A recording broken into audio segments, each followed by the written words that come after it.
الحمد لله نحمده ونستعينه ونستغفره ونؤمن به ونتوكل عليه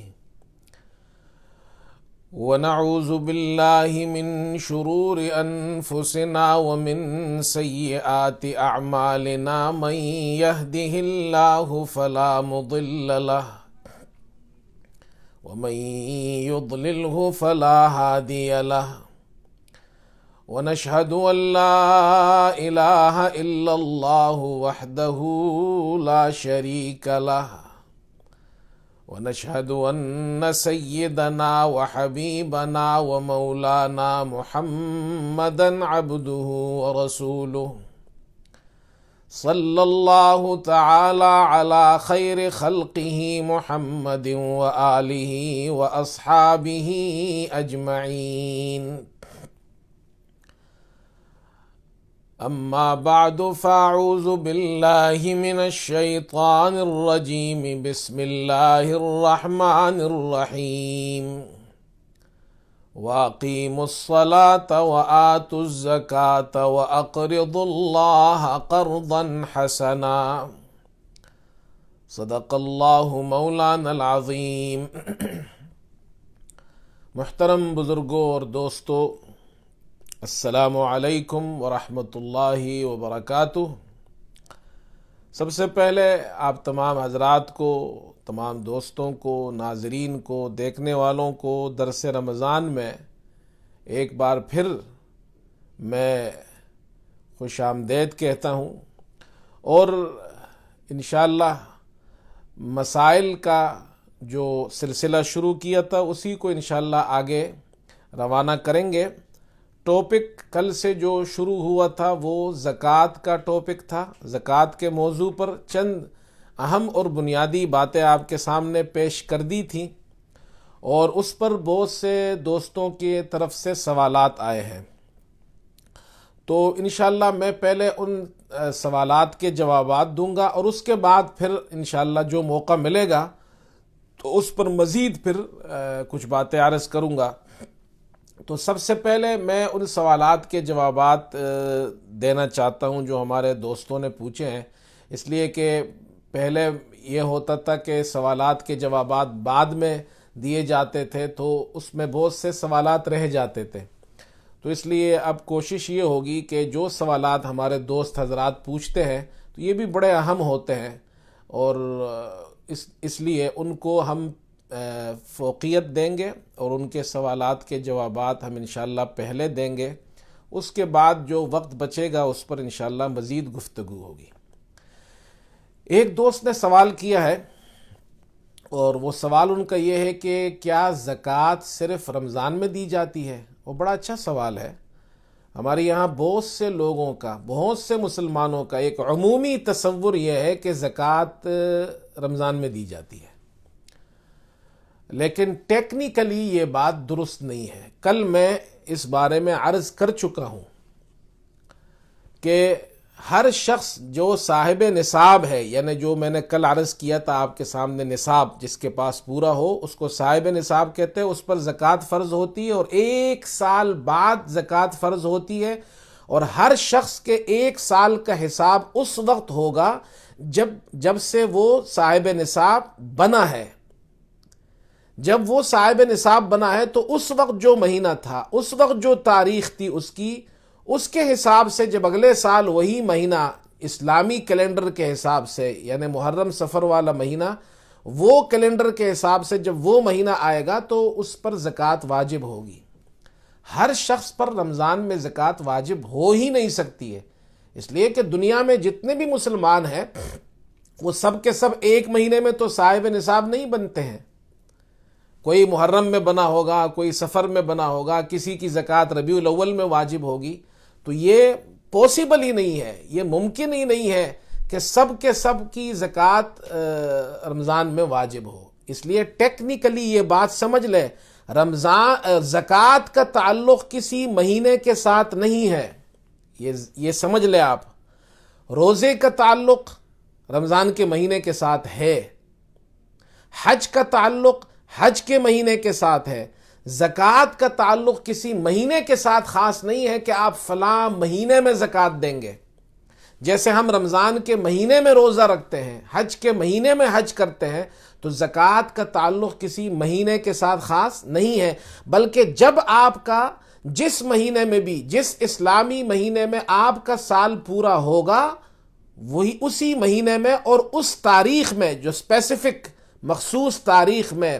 اس تاریخ پر جب آپ کا سال پورا ہوگا، اس پر آپ کو زکوٰۃ دینا واجب ہوگی. تو یہ بات اچھی طرح سمجھ لے، زکوٰۃ کا تعلق کسی مہینے سے نہیں ہے. زکوٰۃ ہر مسلمان جو صاحب نصاب ہو، اس پر اس کا سال، اس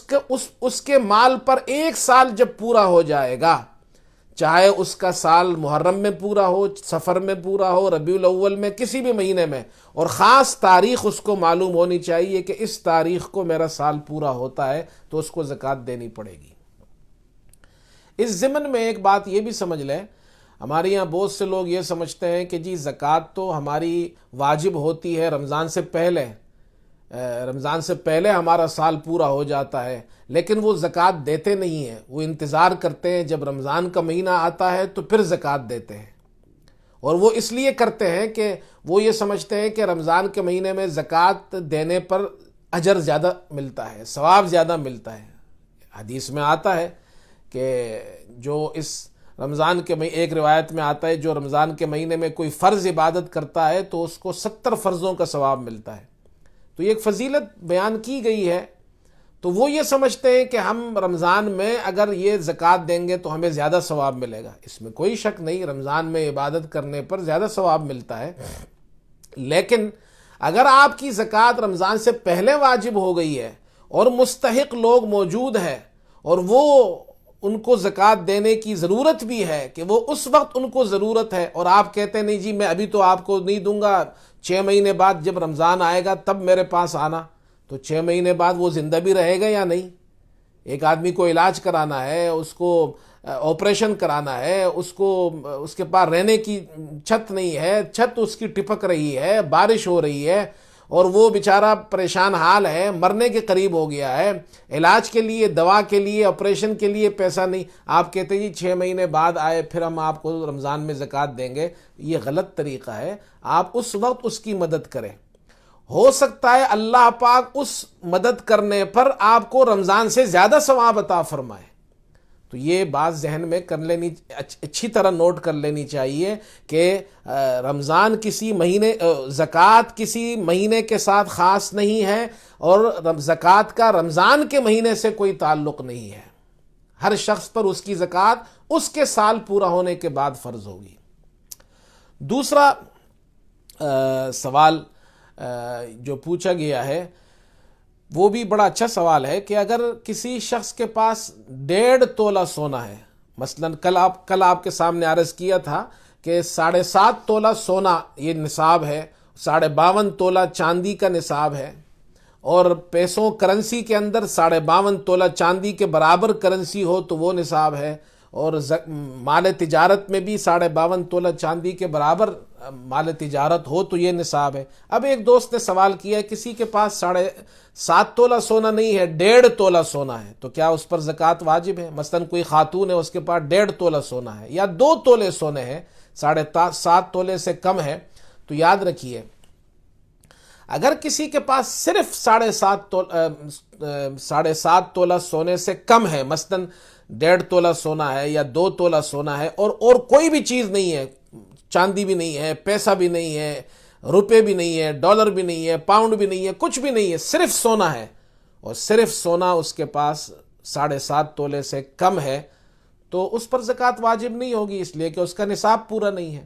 لیکن دنیا میں ایسا کوئی شخص آپ کو نہیں ملے گا، ایسی کوئی عورت نہیں ملے گی جس کے پاس 1.5 تولہ سونا ہو اور 1 روپیہ بھی نہ ہو،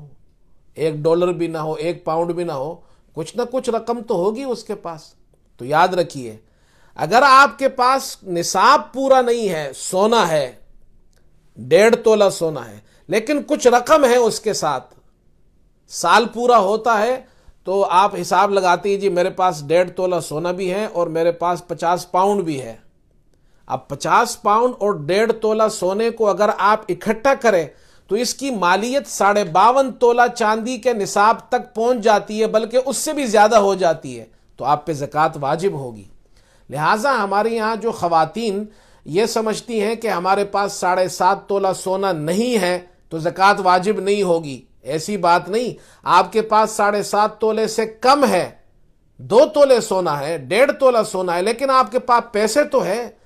1000 روپے ہوں گے، 2000 ہوں گے، 5000 ہوں گے، ان پیسوں کو اور اس سونے کو ملا لیجئے تو اس کی مالیت 52.5 تولہ چاندی تک پہنچ جاتی ہے، اس لیے کہ چاندی سستی ہے، چاندی کا نصاب پورا ہو جاتا ہے، تو پھر آپ کو ملانا پڑے گا۔ اسی لیے علماء نے، فقہاء نے یہ بات وضاحت سے لکھی ہے، کسی آدمی کے پاس تھوڑا سا سونا ہو، مثلا 1 تولہ سونا ہے، 1 تولہ چاندی ہے، 1000 روپیہ ہے، اور 1000 روپے کا مال تجارت ہے۔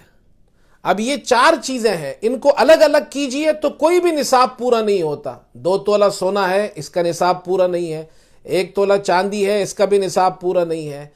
1000 روپے ہے، یہ بھی نصاب پورا نہیں ہے، 10,000 روپے کا، 1000 روپے کا یا 10,000 روپے کا مال تجارت ہے، یہ بھی نصاب پورا نہیں ہے۔ لیکن اگر ان سب کو آپ اکٹھے کر لیں تو چاندی کا نصاب پورا ہو جاتا ہے، اس لیے کہ چاندی سستی ہے، اس کا نصاب جلدی پورا ہو جاتا ہے، تو ایسے شخص پر زکوٰۃ واجب ہوگی۔ لہٰذا یہ مسئلہ بھی سمجھ لینا چاہیے۔ کچھ چیزیں اگر آپ کے پاس کچھ سونا، کچھ پیسے، کچھ چاندی ہے تو سب کو ملا کر پھر چاندی کا نصاب پورا کرنا اگر پڑے گا، اور جب پورا ہو جائے تو زکوٰۃ آپ پر واجب ہوگی۔ اسی طرح ایک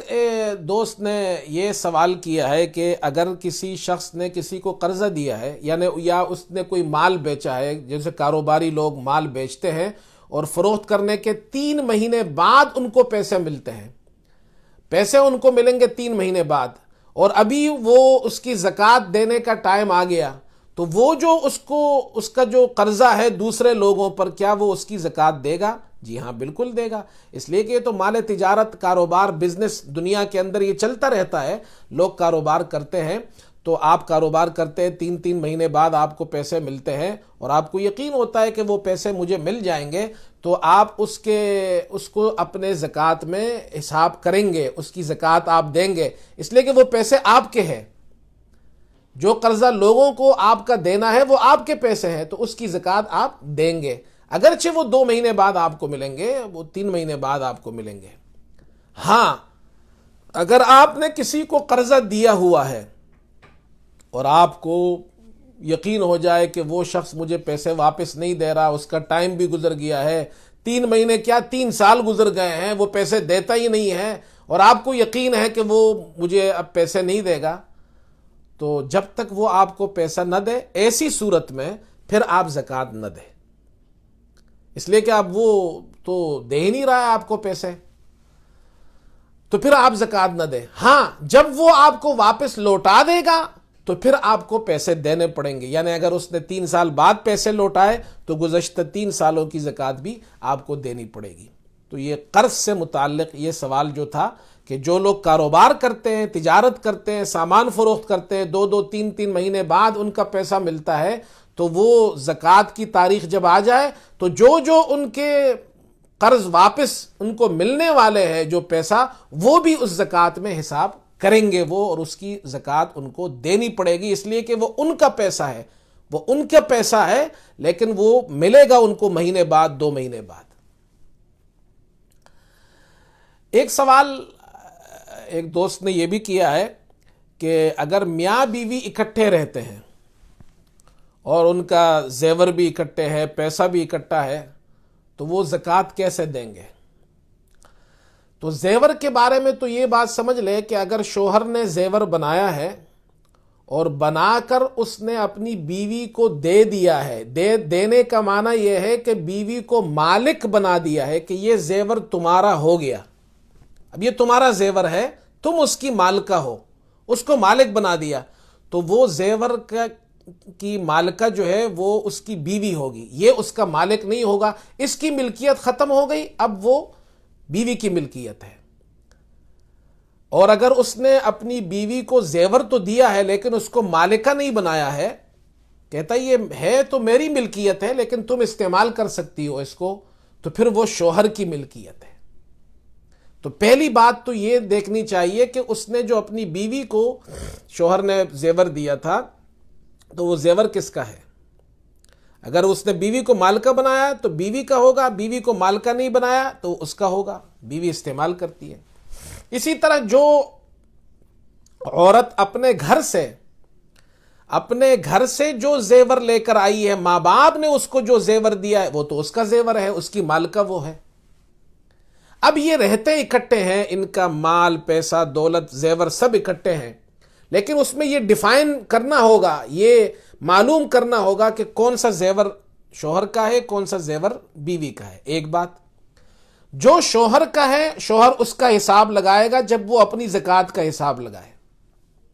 بیوی جب اپنی زکوٰۃ کا حساب لگائے گی تو وہ اپنے زیور کا حساب لگائے۔ جو پیسے ہیں ان کے، شوہر کے بیوی کے اکٹھے پیسے ہیں، تو اگر معلوم ہے بیوی کو کہ اتنے پیسے میرے ہیں تو وہ اپنی حساب لگا لے، شوہر کو معلوم ہے اتنے پیسے میرے ہیں تو وہ اپنے حساب لگا لے۔ حساب لگانے کے بعد اب اگر شوہر کہتا ہے کہ جی میں سب کی زکوٰۃ میں نکالتا ہوں، یعنی جو میرے پیسہ ہے، میرا زیور ہے، یا میری بیوی کا پیسہ ہے، میری بیوی کا زیور ہے، اس سب کی زکوٰۃ میں نکالتا ہوں، اور بیوی کو بھی اس نے بتا دیا ہے، بیوی کو بتانا ضروری ہے، جس کی زکوٰۃ آپ دے رہے ہیں اس کو بتانا ضروری ہے۔ اب اس نے کہا ٹھیک ہے، اور یہ سب، اور بیوی کی بھی اجازت ہے کہ جی میرے مال کی بھی زکوٰۃ آپ نکالیں، تو یہ سب کی زکوٰۃ وہ اکٹھے نکالتا ہے اور دے دیتا ہے، تو بیوی کی بھی زکوٰۃ ہو جائے گی اور شوہر کی بھی زکوٰۃ ہو جائے گی۔ تو ان دونوں کو اپنے مال کا، اپنی چیزوں کا حساب کرنے کے بعد پھر چاہے وہ بیوی اپنے شوہر سے کہہ دے کہ میری زکوٰۃ بھی تم نکال دو تو وہ اس کی زکوٰۃ نکال سکتا ہے۔ ایک دوست نے سوال کیا ہے، انہوں نے یہ کہا ہے کہ جی بینک کی جو تنخواہ ہے اس پر زکوٰۃ ہے یا نہیں۔ اگر اس سے مراد یہ ہے کہ اگر کوئی شخص بینک میں کام تو نہیں کرتا ہے، کام وہ کسی اور جگہ کرتا ہے، کمپنی میں کام کرتا ہے، اس کا کام بالکل ٹھیک ہے، حلال کام کرتا ہے، البتہ اس کی کمپنی جو اس کو تنخواہ پے کرتی ہے وہ اس کو بینک کے تھرو کرتی ہے، یعنی بینک میں اس کی تنخواہ جاتی ہے اور بینک سے اس کو تنخواہ ملتی ہے، لیکن وہ کام بینک میں نہیں کرتا، کسی کمپنی میں کرتا ہے، تو اس سے تو کوئی فرق نہیں پڑتا، تنخواہیں بہت سے لوگوں کی بینک سے آتی ہے۔ اور اگر سوال کرنے والے کے سوال کا مطلب یہ ہے کہ ایک شخص بینک میں ملازمت کرتا ہے اور بینک سے کماتا ہے، یعنی بینک میں ملازمت کرتا ہے اور وہاں سے اس کو پیسے ملتے ہیں، تنخواہ ملتی ہے، اگر یہ سوال ہے تو بھائی اس کی سیدھی سیدھی بات تو یہ ہے کہ سودی بینک جو ہے، بینک کے اندر سود کا کام ہوتا ہے اور سود حرام ہے اسلام کے اندر۔ اس بارے میں کوئی جناب کیا اختلاف نہیں ہے، یہ کوئی اختلافی مسئلہ نہیں ہے، سود ہے، اور یہ اجتہادی مسئلہ بھی نہیں ہے۔ ہمیں یہ نہیں ہے کہ اگر ایک آدمی کوئی کام کرتا ہے اس میں تو اگر اس میں کچھ مسلمان کرتے ہیں تو ہمارے کرنے کی وجہ سے وہ حلال ہو جائے گا، پکی ٹکی بات ہے، قرآن کا فیصلہ ہے، احل اللہ البیع وحرم الربا، اللہ نے سود کو حرام کر دیا ہے۔ کسی بھی مولوی، کسی بھی مفتی کے فتویٰ دینے سے سود حلال نہیں ہو سکتا۔ 1400 سال پہلے اللہ تعالیٰ نے سود کو حرام کر دیا، رسول کریم صلی اللہ علیہ وسلم نے حجۃ الوداع کے موقع پر خود یہ اعلان فرمایا کہ اللہ نے سود کو حرام کیا ہے، اور میں اپنے چچا حضرت عباس کے سود کو ختم کرتا ہوں کہ میں وہ سود نہیں لوں گا، نہ میرے چچا لیں گے، آپ نے یہ اعلان فرمایا۔ اور پھر دیکھیے مسلم شریف کی روایت ہے، آپ صلی اللہ علیہ وسلم نے لعن رسول اللہ صلی اللہ علیہ وسلم آکل الربا وموکلہ وکاتبہ وشاہدیہ او کما قال علیہ السلام، حضور صلی اللہ علیہ وسلم نے سود لینے والے، سود دینے والے دونوں پر لعنت کی، لیکن بات یہاں ختم نہیں ہوئی۔ آپ نے فرمایا وکاتبہ، جو ان دونوں سودی معاملات جو کر رہے ہیں جو لوگ، ان کے معاملات کو جو لکھتا ہے، جو ان کے حساب کتاب کرتا ہے، جو ان کے لیے اکاؤنٹس یا ان کے کھاتے بناتا ہے، بینک میں تو یہی ہوتا ہے۔ جو سودی لین دین ہے بینکوں کے ذریعے ہے، کمپنیوں کے ذریعے ہے، جو ان کی سودی ڈیلز ہوتی ہے، جو سود پر پیسے دیتے ہیں، جو سود پر وہ پیسے لیتے ہیں، تو ملازم جو ہے وہی ساری چیزیں اس میں حساب کتاب لکھتے ہیں، وہ پورا حساب بناتے ہیں، اور ایک پورا نظام ہے، اس نظام کے تحت اس بینک کو چلایا جاتا ہے، اس میں سود کا کاروبار ہوتا ہے۔ اور آپ صلی اللہ علیہ وسلم فرما رہے ہیں سود لینے والے پر بھی لعنت، دینے والے پر بھی لعنت، سود کے حساب و کتاب لکھنے والے پر بھی لعنت، اور جو سودی معاملات کر رہے ہیں ان کی گواہی دینے والے جو گواہ ہے، جو ادھر وٹنس بن رہے ہیں، دستخط کر رہے ہیں، ان دستخط کرنے والے وٹنس اور ان گواہوں پر بھی لعنت ہو۔ اور یاد رکھیے یہ مسلم شریف کی روایت ہے، صحیح مسلم کی۔ لعنت جب آپ صلی اللہ علیہ وسلم فرماتے ہیں یا اللہ کی لعنت ہوتی ہے تو یہ اس بات کی علامت ہوتی ہے کہ وہ کام حرام کام ہے، اس کے اسلام میں اس کی اجازت نہیں ہے۔ آپ کچھ بھی سمجھ لیجئے اس کو، یہ میرے مولوی کا مسئلہ نہیں ہے، یہ اللہ اور اللہ کے رسول صلی اللہ علیہ وسلم نے صاف صاف فرمایا ہے۔ تو وہ جو آمدنی ہے، اس لیے کہ جو اس کتاب حساب کتاب کو لکھ رہا ہے، ملازمت کر رہا ہے، اس کا وہ عمل بھی جائز نہیں ہے، تو اس کی جو آمدنی ہے وہ بھی ٹھیک نہیں ہے۔ تو اس لیے اچھا، اب جو چیز حرام ہے اسلام میں، جو آمدنی حرام ہے، حرام مال پر زکوٰۃ نہیں ہوتی ہے۔ لیکن ایک بات سمجھ لینی چاہیے، کچھ لوگ یہ کہیں گے جی حرام مال پہ زکوٰۃ نہیں ہوتی، وہ تو کیا اچھی بات ہے جی، ہماری تو آمدنی حرام ہی ہے تو ہمیں زکوٰۃ دینے کی کیا ضرورت ہے۔ تو یہ بات ذرا سمجھ لیں، اور میں ایک واقعہ سنانا چاہتا ہوں آپ کو یہاں پر۔ مفتی محمود رحمۃ اللہ علیہ ہمارے بزرگوں میں، علماء میں ایک بہت بڑے عالم، بہت بڑے مفتی گزرے ہیں۔ تو ان سے ایک مرتبہ کسی بہت بڑے بزنس مین نے، کسی تاجر نے ان سے یہی مسئلہ پوچھا کہ مفتی صاحب، حرام مال پر اگر کسی کے پیسے حرام ہو، کسی کا مال حرام ہو، اس پر زکوٰۃ واجب ہوتی ہے؟ مفتی صاحب وہ فرماتے ہیں کہ میں اس کی بات سمجھ گیا، اس لیے کہ وہ تاجر آدمی تھا، بزنس مین تھا، اور عام طور پر تاجر اور بزنس مین لوگ تو ان کا کام سود سے ہی چلتا ہے، کاروبار بینک سے ہوتا ہے، سود لیتے ہیں دیتے ہیں۔ تو میں اگر یہ فتویٰ دوں گا کہ جی حرام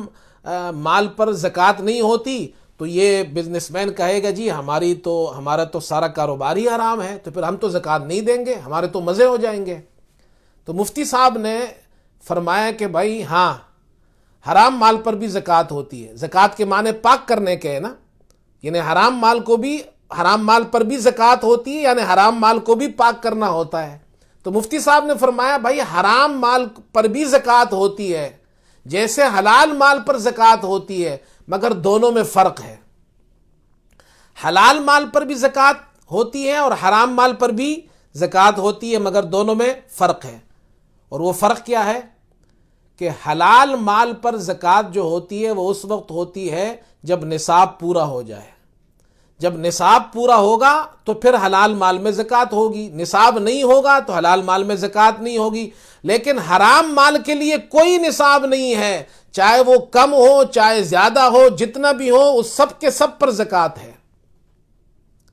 دوسری بات یہ فرمائی کہ حلال مال پر زکوٰۃ اس وقت ہوتی ہے جب 1 سال گزر جائے، اور حرام مال پر زکوٰۃ اس وقت دینی ہے جب سال گزرنے کی بھی ضرورت نہیں، اسی وقت آپ کو دینی ہے جب آپ کے پاس حرام مال ہو۔ تیسری بات یہ فرمائی کہ حلال مال میں 2.5% زکوٰۃ دینی ہے، اور حرام مال میں 2.5% نہیں، 100% پورا حرام مال دینا ہے آپ کو۔ اور چوتھی بات یہ فرمائی کہ حلال مال میں زکوٰۃ اللہ سے اجر اور ثواب کے لیے دیا جاتا ہے کہ اللہ اس پر مجھے اجر و ثواب دے گا، اور حرام مال جب آپ کی زکوٰۃ دیں گے تو وہ تو پورا نکالنا پڑے گا، اور اللہ سے کوئی اجر و ثواب کی توقع بھی نہ رکھے۔ تو مفتی صاحب نے اس کو یہ مسئلہ سمجھایا کہ زکوٰۃ کے معنی ہے مال پاک کرنے کے، تمہارا پورا مال حرام ہے، اس پر وہ والی زکوٰۃ تو نہیں ہے جو حلال مال پر ہوتی ہے، البتہ یہ والی زکوٰۃ ہے کہ اس کو پاک کرنے کا ایک ہی طریقہ ہے کہ اس سب سے اپنی جان چھڑاؤ۔ تو مفتی صاحب تو بہت بڑے،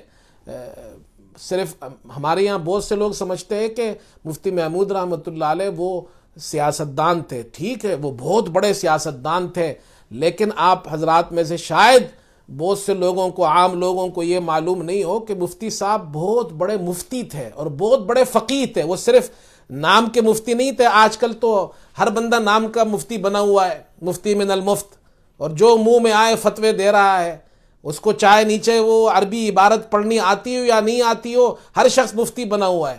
مفتی صاحب بہت بڑے عالم تھے، بہت بڑے مفتی تھے، بہت بڑے فقیہ تھے۔ ہمارے والد صاحب رحمۃ اللہ علیہ مفتی صاحب کا ذکر فرماتے تھے تو وہ فرماتے تھے کہ مفتی صاحب کے سامنے بڑے بڑے علماء، بڑے بڑے فقہاء اپنے دور کے، اس دور کے، وہ سر جھکا کر بیٹھتے تھے۔ مفتی صاحب جب بات فرماتے تھے اور جب فتویٰ دیتے تھے تو علماء دنگ رہ جاتے تھے، اور ان کی باتوں میں ان کو اللہ پاک نے جو قوت عطا فرمائی تھی، جو علم عطا فرمایا تھا، جو استنباط ہوتا تھا ان کا۔ میں نے، کافی پرانی بات ہے، کراچی میں ہمارے ایک بزرگ ہوتے تھے تبلیغی جماعت کے، حافظ صورتی صاحب، اللہ تعالیٰ ان کی مغفرت فرمائے، بڑے بزرگ تھے۔ تو وہ کبھی کبھار ہماری مسجد میں مکہ مسجد میں امام تھا کراچی میں، محمد علی سوسائٹی کے پاس، ہمارا گھر بھی وہی ہے، ہمارے والد صاحب، ہمارا محلہ علاقہ وہی ہے، تو میں تقریباً یہاں برطانیہ آنے سے پہلے 10-11 سال وہاں امام رہا۔ تو حافظ صورتی صاحب ہمارے یہاں کبھی کبھی تشریف لاتے تھے۔ تو ایک مرتبہ وہ تشریف لائے رمضان کے موقع پر، ہمارے ایک دوست تھے جنید غنی صاحب، ان کا انتقال ہوا ابھی رمضان ہی میں، اس سال ان کا انتقال ہوا۔ ہمارے بڑے اچھے دوست تھے، اللہ تعالیٰ ان کے درجات بلند فرمائے، ان کی مغفرت فرمائے۔ تو ان کے گھر میں ختم قرآن تھا، تو حافظ صورتی صاحب نے وہاں بیان فرمایا، اور بیان میں انہوں نے مفتی محمود رحمۃ اللہ علیہ کے حوالے سے ایک واقعہ سنایا، اور بڑا مجھے ابھی تک وہ واقعہ یاد ہے، اور مفتی محمود صاحب کے قوت استدلال اور طرز استدلال سے کہ وہ کتنے بڑے جید عالم تھے۔ تو وہ، اور چونکہ وہ ختم قرآن کا موقع تھا، تو انہوں نے فرمایا کہ مفتی صاحب سے عبدالحفیظ پیرزادہ نے، جب یہ 1974 میں یہ ختم نبوت کا مسئلہ زیر بحث تھا قومی اسمبلی میں، تو وہ عبدالحفیظ پیرزادہ نے مفتی محمود رحمۃ اللہ علیہ سے یہ پوچھا کہ حضرت قرآن پاک میں ختم نبوت پر کوئی دلیل ہو تو ہمیں ایسے دلائل لکھنے ہیں تاکہ وہ آپ ہمیں بتا دیں۔ تو مفتی محمود صاحب رحمۃ اللہ نے فوراً ارشاد فرمایا، عبدالحفیظ پیرزادہ سے کہا